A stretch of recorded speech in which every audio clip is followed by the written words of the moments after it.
On en parle peu, mais c'est un fait et c'est une maladie, une situation qui existe, l'apnée du sommeil. Félix, il y a combien de personnes touchées dans la région? Eh bien, Yvon, on parle environ de une personne sur 10 en Abitibi-Témiscamingue. C'est environ le même ratio à l'échelle provinciale selon l'Association pulmonaire du Québec. Pour expliquer, dans le fond, c'est lorsque les voies respiratoires s'écrasent pendant le sommeil, ce qui va diminuer le niveau d'oxygène qui s'en va dans les poumons. Et ça va juste baisser le niveau d'oxygène qui, en général, dans le corps à ce moment-là. Puis ça va faire en sorte que les globules rouges vont augmenter, le sang va s'épaissir et là, on a des chances accrues, des risques accrus de faire un ACV ou un infarctus, par exemple. Il y a même des personnes qui rapportent avoir vécu de l'épuisement professionnel à cause de l'apnée du sommeil, donc d'où l'importance de se faire traiter. Justement, les premiers symptômes qu'on peut remarquer, c'est de la fatigue extrême même, des problèmes de concentration, même des trous de mémoire, entre autres. Donc, la première étape, c'est vraiment de se faire diagnostiquer si l'on remarque ces symptômes.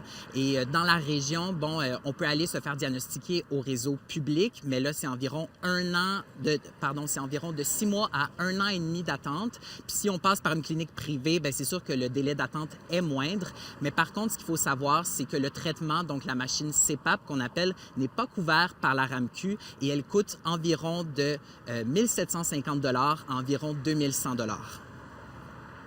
Fait que le diagnostic, comme on dit, peut se faire au niveau public, donc complètement gratuit. C'est sûr que malheureusement, comme dans plusieurs choses, il y a des délais d'attente qui peuvent varier entre 6 mois et 1 an et demi.